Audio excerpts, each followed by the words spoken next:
তো তোমরা দেখতেই পাচ্ছ বর্ষা এটা পুরো স্ক্রিপ্টেড করছে, আমি প্রথমেই বললাম।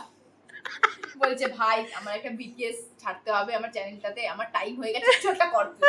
ঠিক আছে আমার অসুবিধা নেই, আমাকে মাত্র 10 টাকা দেবে, আমি করে দিচ্ছি, আমার 10 টাকা লাগবে একটু। তুই এত সস্তা মিষ্টি জানতাম না তো।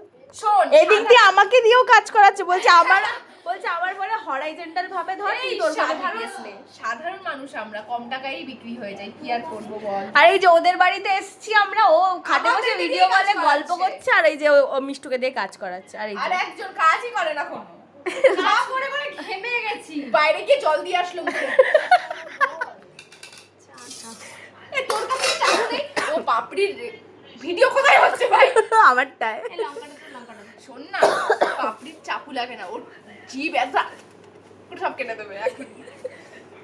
বাবা কিছু বলা যাবে না, এখনই আমাকে কামড়ে দেবে, আমি কাট কাট করে আমাকে চিকেন হিসেবে দিয়ে দেবে ইয়েতে পাশে। কি এখন দুধু বাচ্চা নাকি?